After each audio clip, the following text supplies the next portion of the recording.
नमस्कार, तपाईहरुलाई स्वागत छ नेपाल अनलाइन स्कुलको युट्युब च्यानलमा।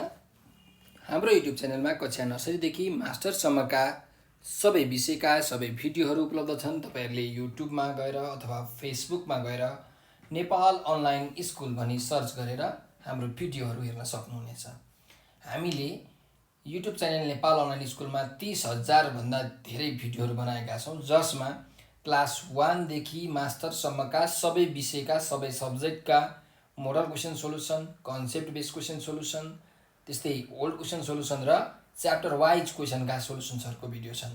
ती भिडियोहरू हेरेर तपाईहरुले आफ्नो कन्सेप्ट क्लियर गर्न सक्नुहुन्छ, आफ्नो ज्ञानलाई बढाउन सक्नुहुन्छ, नलेजलाई तिखार्न सक्नुहुन्छ भने आफ्नो एक्जामलाई पनि परीक्षालाई पनि राम्रो गर्न सक्नुहुन्छ।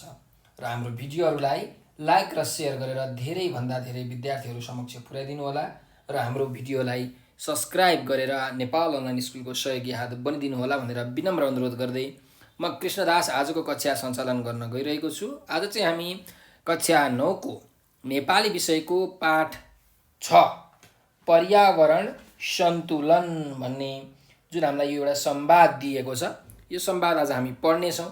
त्यसपछि यस संवादले हामीलाई भन्न खोजेको कुरा के हो, बुझाउन खोजेको कुरा के हो, त्यो हामी बुझ्छौँ अनि यसको शब्द अर्थको हामी हेर्नेछौँ। यो पाठमा के कस्ता शब्दहरू अर्थहरू प्रयोग भएका छन् त्यसको बारेमा चर्चा गर्नेछौँ भने यसको शब्द भण्डारको अभ्यास, बोध र अभिव्यक्तिको अभ्यास, प्रश्न उत्तरहरू व्याख्या गरेर चाहिँ हामी अर्को भिडियोमा लिएर आउनेछौँ।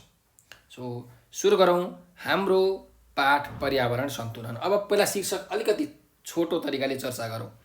अब पर्यावरण भनेको के हो त? पर्यावरण भनेको हाम्रो वरिपरि भएका जति पनि यो प्राकृतिक कुराहरू छन् अथवा भौतिक कुराहरू छन्, ती सबै के हुन् त? पर्यावरण हो। यसलाई वातावरण पनि भनिन्छ, इन्भाइरोमेन्ट पनि भनिन्छ। सन्तुलन भनेको के हो त? ब्यालेन्स गर्नु, हैन? त यो पाठमा हामी वातावरणलाई कसरी सन्तुलन गर्न सकिन्छ, ब्यालेन्स गर्न सकिन्छ भन्ने विषयमा पढ्नेछौँ। वातावरण भनेको के हो, त्यस्तै वातावरणसँग सम्बन्धित अरू के कुराहरू हुन्छन्, यिनीहरूलाई हामीले कसरी राम्रो बनाउन सक्छौँ, यसको महत्त्व के छ, यसलाई सन्तुलन कसरी गर्न सकिन्छ, यो सन्तुलन भइरहेको छ कि छैन, यो सब विषयमा आज हामी चर्चा गर्नेछौँ। त्यसो भए अब सुरु गरौँ हाम्रो पाठ पर्यावरण सन्तुलन। 9 कक्षाका विद्यार्थी शिक्षकसँग उद्यानको मनोरम वातावरणमा बसेर पर्यावरणीय सन्तुलनबारे कुराकानी गर्दैछन्। शिक्षक: तिमीहरूलाई थाहा छ, हाम्रो वरिपरि हावा, पानी, माटो, बोटबिरुवा, जीवजन्तु, सूर्यको प्रकाश जस्ता प्राकृतिक वस्तु छन्। यिनै वस्तु मिलेर बनेको हाम्रो वरिपरिको आवरणलाई नै पर्यावरण भनिन्छ। दीक्षा: पर्यावरण र पारिस्थितिक प्रणाली उस्तै हुन् र गुरु? अनि शिक्षकले भन्नुहुन्छ, स्याबास जिज्ञासा राखेकोमा। पारिस्थितिक प्रणाली पर्यावरणसँग सम्बन्धित कुरा अवश्य हो, तर एउटै कुरा चाहिँ होइन। पर्यावरण भनेको हाम्रो जीवनलाई प्रभावित गर्ने भौतिक र जैविक परिवेश हो, सुवर्णले भन्छ। त्यसो भए पारिस्थितिक प्रणाली भनेको के हो नि गुरु? शिक्षकले भन्नुहुन्छ, हाम्रो पर्यावरणका विभिन्न तत्त्वका बीचको अन्तर सम्बन्ध नै पारिस्थितिक प्रणाली हो। अनि सुवर्णले फेरि भन्छ, बल्ल प्रष्ट भयौँ गुरु, पहिले त मलाई पनि यी दुई कुरा एउटै हुन् जस्तो पो लागेको थियो। अनि दीक्षाले भन्छे, पर्यावरणका विभिन्न तत्त्वको एक आपसको सम्बन्धबाट नै हाम्रो जीवनको अस्तित्व सम्भव हुँदो रहेछ, होइन गुरु? अनि शिक्षकले भन्नुहुन्छ, हो।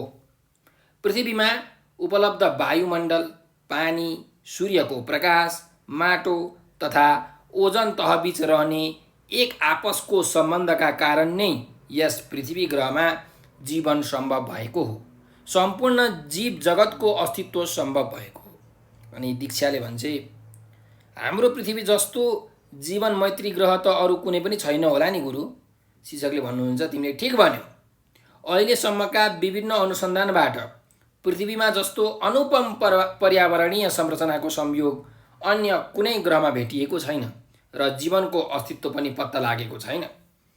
निशान्तले भन्छ, जीवनका लागि पर्यावरण आवश्यक त छँदैछ, त्यसमा पनि स्वच्छ र सन्तुलित पर्यावरणले मात्र मानव जीवन र सम्पूर्ण जीवजन्तु वनस्पतिलाई स्वस्थ र सन्तुलित राख्न सक्ने रहेछ, हो गुरु? अनि श्रेयाले भन्छे, निशान्तको जिज्ञासा मलाई पनि ठिक लाग्यो। बरु गुरु, पर्यावरण असन्तुलित हुँदा जीवनमा पर्ने प्रभावका बारेमा बताइदिनुहोस् न। अनि निहारिकाले भन्छन्, पर्यावरण असन्तुलित हुनुमा त मानव र उसका क्रियाकलाप नै मुख्य कारक रहन्छन् होइन र? शिक्षकले खुसी हुँदै भन्नुहुन्छ, हो। पर्यावरण सन्तुलन बिगार्ने गरी अनावश्यक वस्तु थपिँदा वातावरण असन्तुलित हुन पुग्छ, जसलाई हामी वातावरण प्रदूषण भन्छौँ। उद्योग धन्दा, कल कारखाना, मोटर गाडीबाट निस्कने धुवाँ तथा अन्य रासायनिक पदार्थले हाम्रो वायुमण्डल, जमिन, पानी आदि प्रदूषित पार्छन्। बाढी, पहिरो, खडेरी, अतिवृष्टि, महामारी, अनिकाल जस्ता प्राकृतिक प्रकोप असन्तुलित पर्यावरणकै कारण उत्पन्न हुने गर्छन्। अम्लीय वर्षा, हरित गृह प्रभाव तथा ओजन तह क्षयीकरण आदि वर्तमान पर्यावरणीय चुनौतीभित्र पर्छन्। यी सबै कारणले गर्दा जीवजन्तु, वनस्पति तथा मानव जीवनमा नकारात्मक असर पर्न सक्छ। अनि निहारिकाले भन्छे, मैले हिजो मात्र इन्टरनेटमा अम्लीय वर्षाको बारेमा खोजी गरेकी थिएँ। वायुमण्डलमा नाइट्रोजन र सल्फर डाइअक्साइड जम्मा हुँदा आकाशबाट परेको पानीसँग रासायनिक प्रतिक्रिया गरी नाइट्रिक एसिड र सल्फ्युरिक एसिड जस्ता कडा अम्ल उत्पन्न भई वर्षासँगै जमिनसम्म आउनुलाई अम्लीय वर्षा भनिन्छ। अम्लीय वर्षाका कारण भवन, मूर्ति लगायतका विभिन्न संरचनामा क्षति हुँदो रहेछ।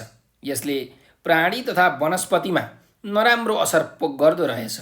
विशेष गरी पानीमा बस्ने प्राणीलाई यसको असर बढी पर्ने रहेछ। मैले यो हरित गृह प्रभाव र ओजन तह क्षयीकरणका बारेमा चाहिँ पढ्न भ्याएकी छैन। अनि शिक्षकले भन्नुहुन्छ, हो त, यस्ता ज्ञान गुणका कुरा खोज्न सजिलो भएर त इन्टरनेटको लोकप्रियता र महत्त्व बढेको हो नि। अनि श्रेयाले भन्छन्, ओजन तहले सूर्यबाट आउने हानिकारक परावैजनिक किरणलाई छेकेर पृथ्वीसम्म आउन दिँदैन भन्ने कुरासम्म मैले इन्टरनेटबाटै पढेर थाहा पाएकी हुँ। तर क्षयीकरणका बारेमा भने मैले पढ्न अझै बाँकी छ। अनि शिक्षकले भन्नुहुन्छ, तिमीहरू आफ्ना जिज्ञासाको समाधानका लागि इन्टरनेटको पनि प्रयोग गर्दो रहेछौ। यो एकदम ठिक हो। अब ओजन तहको क्षयीकरण र हरित गृह प्रभावका बारेमा कुरा गरौँ। सुन है, हाम्रो वायुमण्डलमा भएको ओजन तहको महत्त्वका बारेमा त श्रेयाले प्रश्न पारिसकिन्।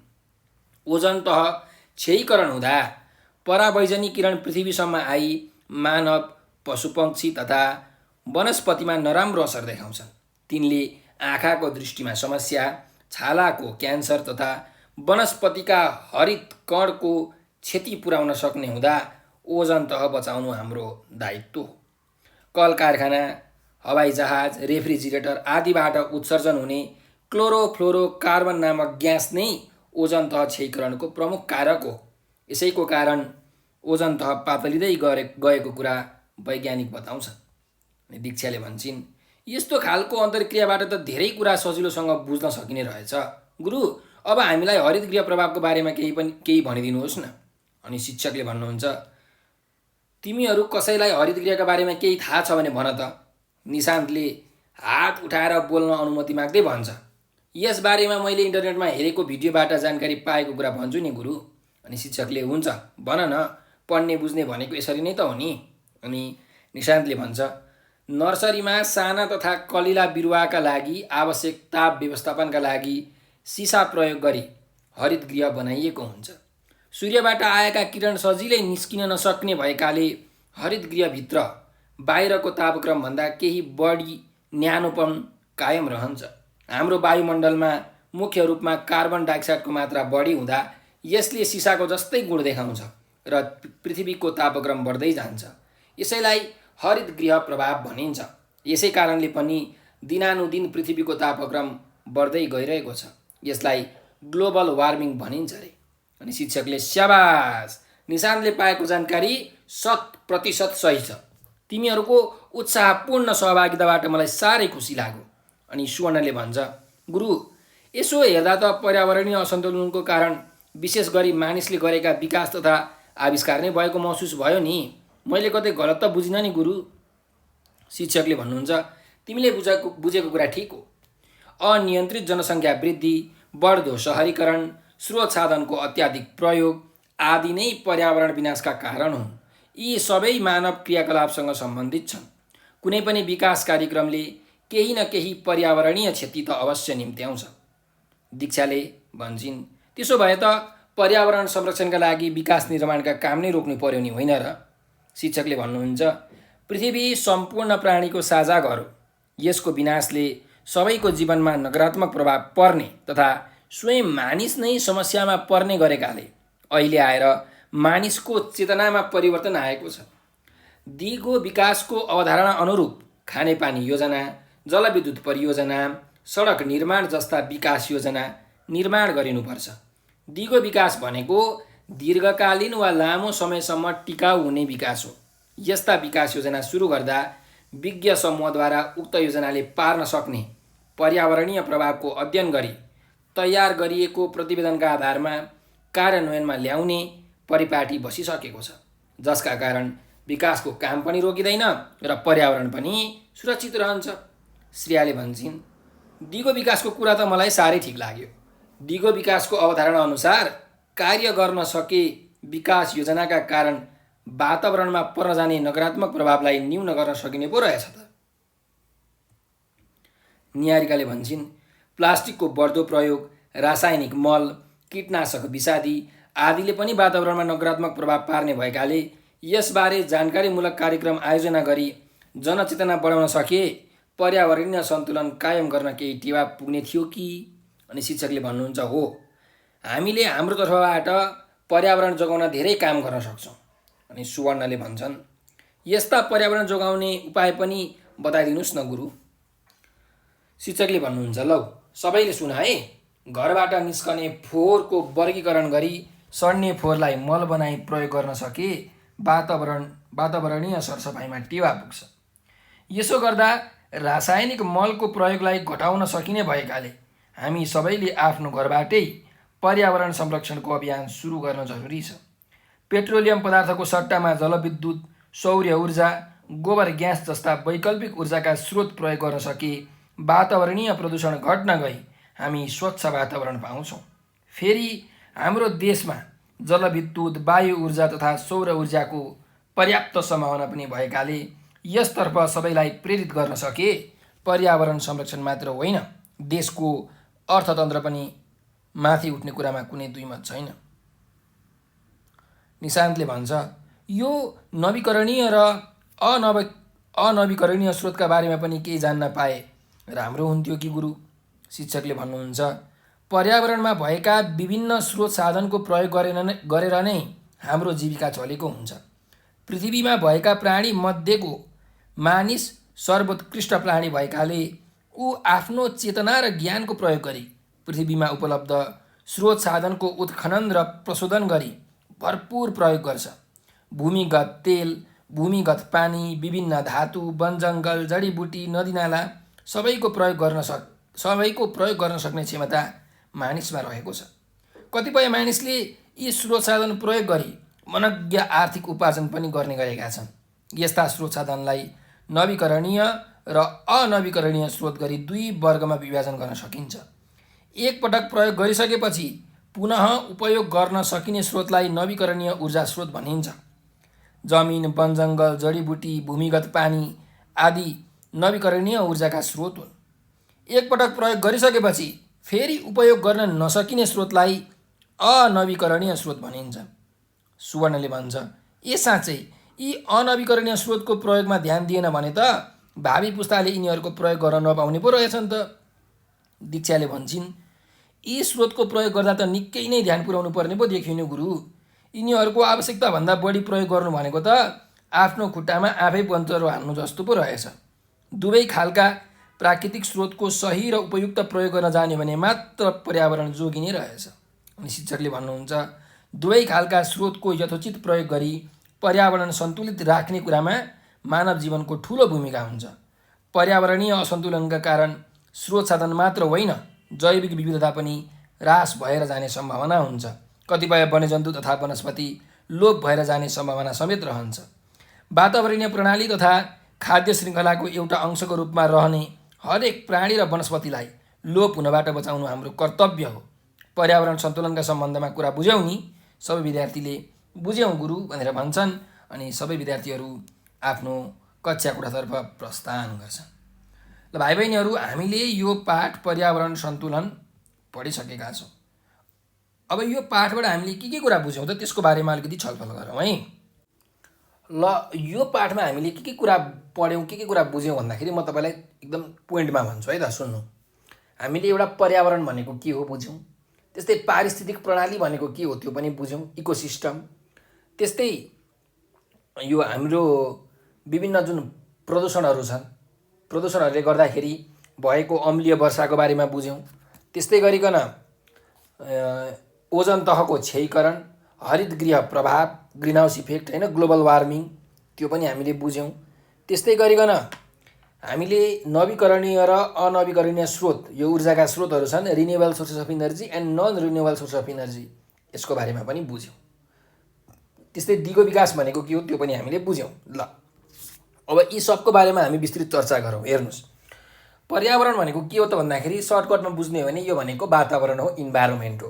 तपाईँको वरिपरि जति पनि कुराहरू देख्नुहुन्छ तपाईँहरू, पानी, हावा, माटो, बोट बिरुवा, जीवजन्तुहरू, वनस्पतिहरू, त्यस्तै हरेक कुराहरू, सूर्यको किरण, सबै कुरा भनेको के हो त एउटा पर्यावरण हो होइन, वातावरण हो, इन्भाइरोमेन्ट हो, सराउन्डिङ हो।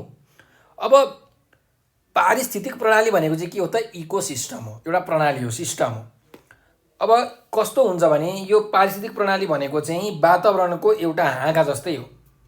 यो प्रणाली चाहिँ जहिले पनि सन्तुलन हुनुपर्छ। यो प्रणाली सन्तुलन भएन भने हाम्रो वातावरणमा एकदमै नराम्रो असर पर्छ। अब कसरी सन्तुलन भइरहेको छ हेर्नु है, म तपाईँलाई एउटा इक्जाम्पल दिन्छु।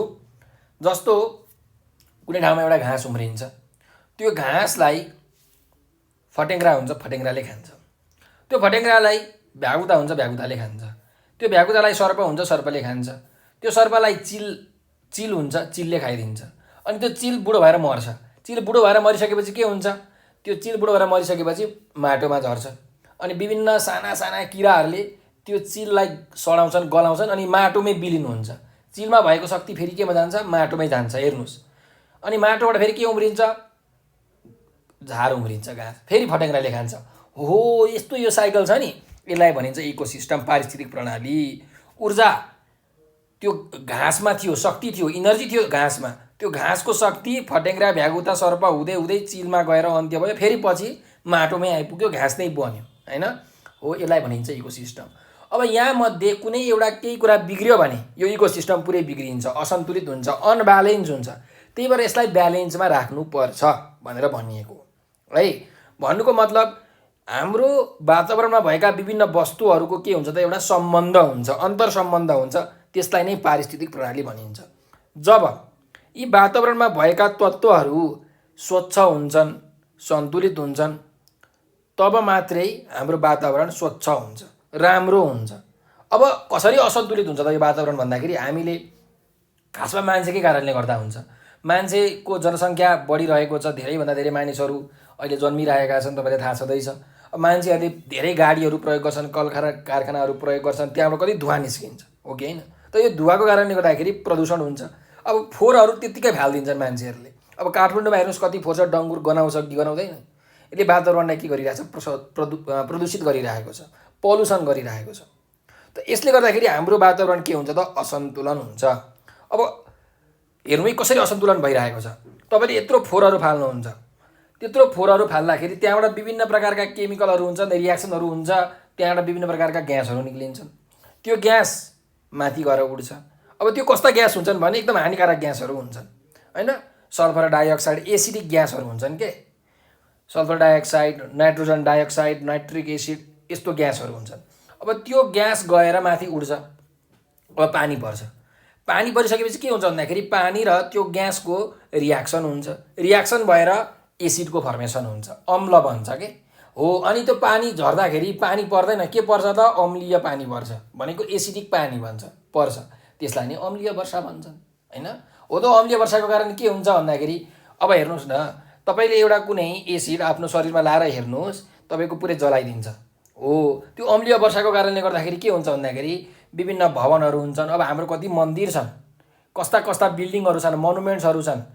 यो युनेस्कोले वर्ल्ड हेरिटेज साइटमा राखेको छ नि त नेपालका कति कति मोनुमेन्ट्सहरू, 10वटा जति होइन।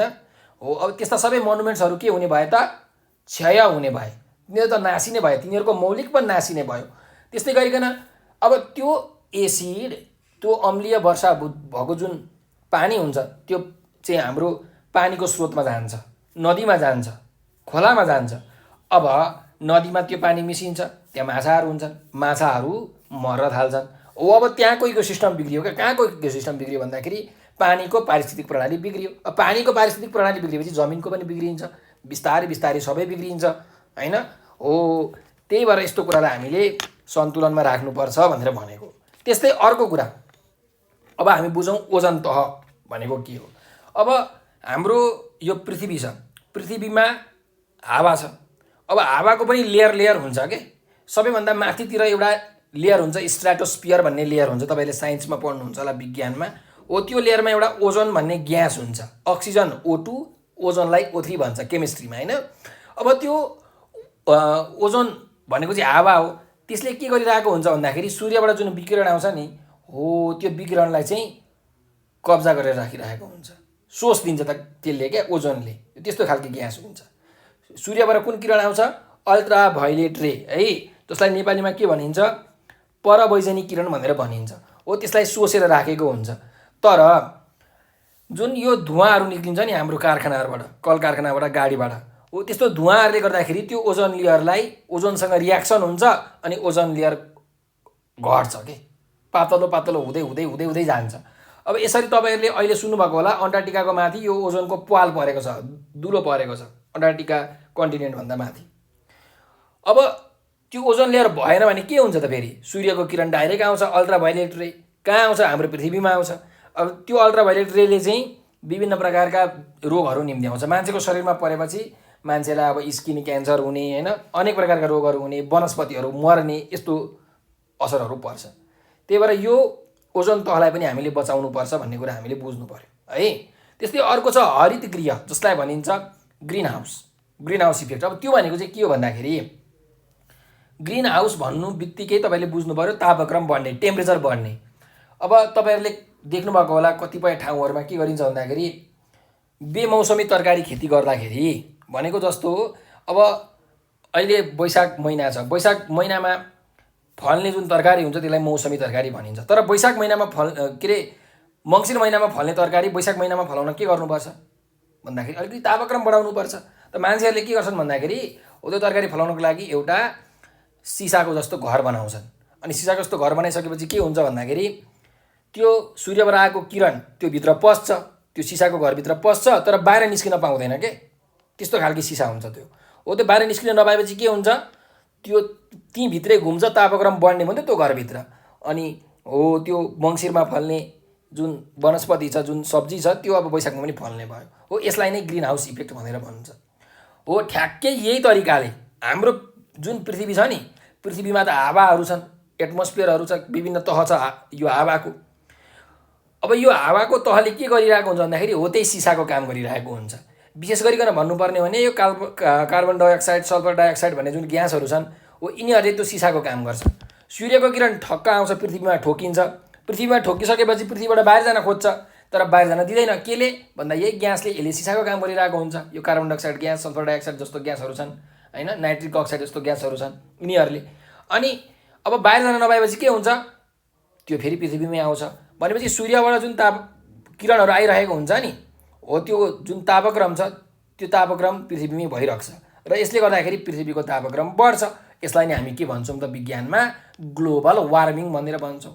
यसले गर्दा के हुन्छ, हिमालहरूको हिउँ पग्लिन थाल्छ, तापक्रम बढेपछि पानीको सतह बढ्दै जान्छ, समुद्रको सतह बढ्दै जान्छ, मालदिभ्स जस्ता देशहरू डुब्दै जान्छ है। त्यही भएर यो पनि एउटा चाहिँ वातावरण असन्तुलन हुने प्रक्रिया हो ग्रिन हाउस इफेक्ट भनेको पनि। त्यस्तै गरिकन अर्को हामीले के कुरा बुझ्यौँ भन्दाखेरि दिगो विकास भनेको के हो त भन्दाखेरि दिगो भनेको चाहिँ पर्मानेन्ट रूपमा लामो समयसम्म यदि कुनै कुराको विकास हामीले गर्छौँ भने त्यसलाई हामी भन्छौँ दिगो विकास होइन।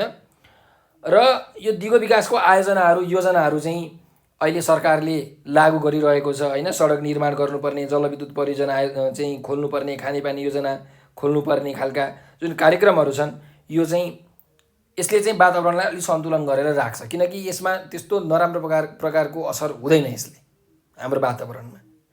तर अब अहिले के भइरहेको छ भन्दाखेरि प्लास्टिकको प्रयोग धेरै भइरहेको छ।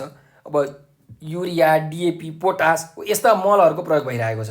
हामीले खासमा त घरमै कम्पोस्ट बनाएर प्राङ्गारिक मलहरू गोबरबाट, कुहिने सडेगलेका फुलहरूबाट चाहिँ यो मलहरू बनाएर हाल्नुपर्ने हो, जसले गर्दाखेरि हाम्रो वातावरण सन्तुलन हुन्छ। तर यो युरिया, डिएपी, पोटास हालेपछि के हुन्छ भन्दाखेरि यिनीहरूमा नाइट्रोजनको मात्रा धेरै हुन्छ, कुनैमा पोटासियमको मात्रा धेरै हुन्छ, अनि माटोमा जान्छन्। माटोमा हालिसकेपछि के हुन्छ भन्दाखेरि माटोको काम कुरो बिग्रिन्छ क्या। माटोले आफ्नो सन्तुलन गुमाउँछ, आफ्नो उर्वरा शक्ति गुमाउँछ।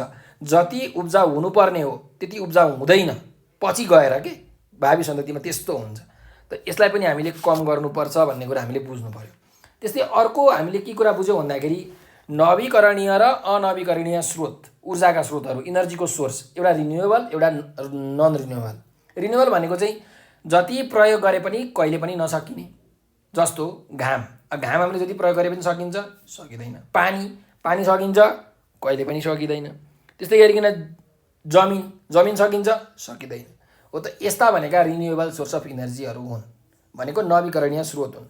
अर्को छ अनवीकरणीय स्रोत। अनवीकरणीय भनेको नन रिन्युएबल, भनेको जस्तो पेट्रोलियम पदार्थहरू छन्, पेट्रोल, डिजेल, मट्टी तेल, होइन हो, यस्ता भनेका चाहिँ non renewable source of energy हो। अहिले हेर्नुहोस् त पेट्रोलको भाउ बढिरहेछ। किन? पेट्रोलको अब खानीहरू सुक्दैछन्। पेट्रोल त कहाँबाट पाइन्छ? जमिनको भित्र पाइन्छ नि, होइन? यो मान्छेहरूको अथवा ठुल्ठुला जनावरहरूको हाडहरू, ठुल्ठुला रुखहरू चाहिँ कुहिएर धेरै वर्षसम्म एकदम धेरै तापक्रममा, एकदमै धेरै प्रेसरमा चाहिँ थिचेर बसेपछि बल्ल त्यो तेल निक्लिन्छ क्या। त्यो तेल बन्छ जमिन मुनि, अनि त्यसलाई चाहिँ जमिन खनेर त्यो तेलहरू निकालिन्छ, त्यो प्रयोग गरिन्छ। साउदी अरेबियातिर, यो अरबका देशहरू, दुबई, कतारतिर चाहिँ धेरै पाइन्छ यस्ता तेलहरू। अब यसको खानी चाहिँ के भइरहेछ? सकिरहेछ है यो, किनकि यो बन्न त धेरै वर्ष लाग्छ, करोडौँ वर्ष लाग्छ। त्यही भएर जति छ त्यो त अब सकिँदैछ नि त।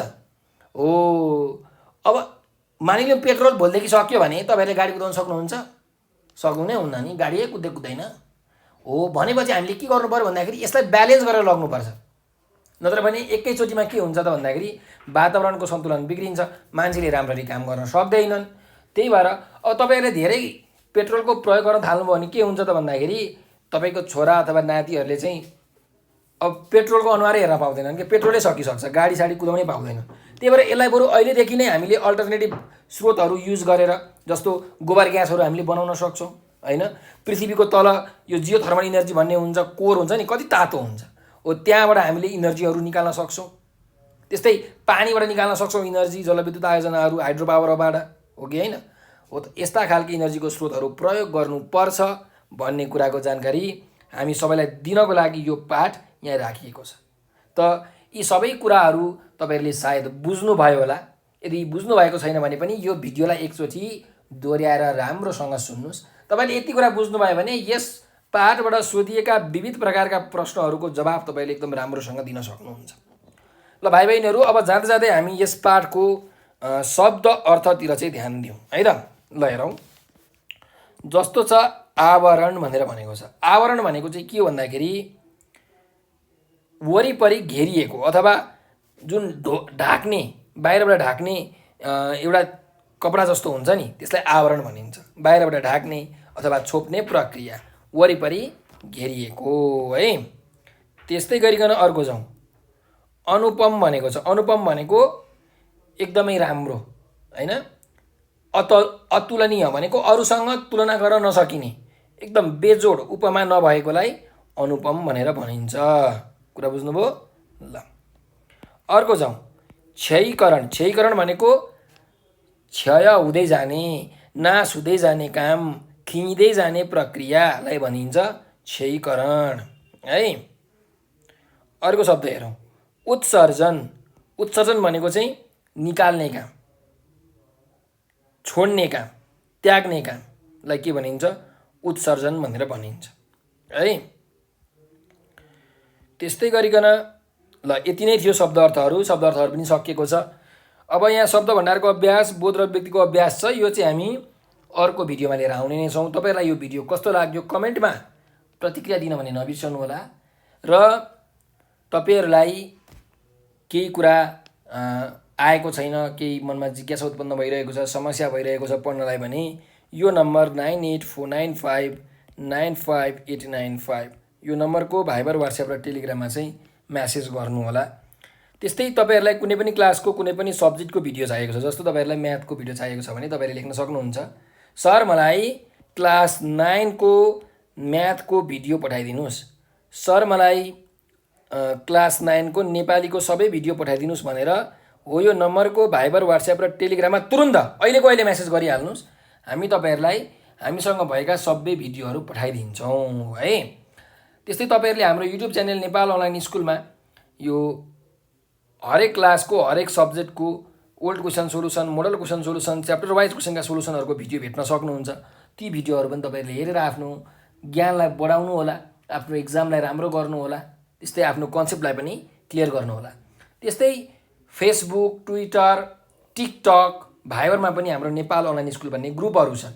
हो त्यो ग्रुपहरूमा जोइन भएर त्यहाँ भएका रमाइला भिडियोहरू, पाठ पढाएका भिडियोहरू, प्रश्नोत्तरका भिडियोहरू, ती भिडियोहरू हेरेर तपाईँहरूले आफ्नो ज्ञानलाई फराकिलो बनाउन सक्नुहुन्छ। र हाम्रो भिडियोहरूलाई लाइक र सेयर गरेर धेरैभन्दा धेरै विद्यार्थीहरू समक्ष पुर्याइदिन म विनम्र अनुरोध गर्दछु। तपाईँहरू जस्तै कतिपय विद्यार्थीहरू हुन्छन् जसलाई पढ्ने एकदम तीव्र इच्छा हुन्छ, तर गरिबीका कारणले गर्दाखेरि, आर्थिक अवस्थाको कारणले गर्दाखेरि उनीहरूले पढ्न पाइरहेका हुँदैनन्। तपाईँहरूको एउटा सेयरले गर्दाखेरि के थाहा उनीहरूले खोजेको कुरा उनीहरूले भेट्टाउँछन् कि, त्यसैले कृपया सेयर चाहिँ गरिदिनु होला। र यस्तै अरू नयाँ भिडियोहरू, नयाँ कन्टेन्टहरू तपाईँहरूले हेर्नको लागि हाम्रो युट्युब च्यानल नेपाल अनलाइन स्कुललाई कृपया सब्सक्राइब गरिदिनु होला भन्दै म आज बिदा लिन चाहन्छु।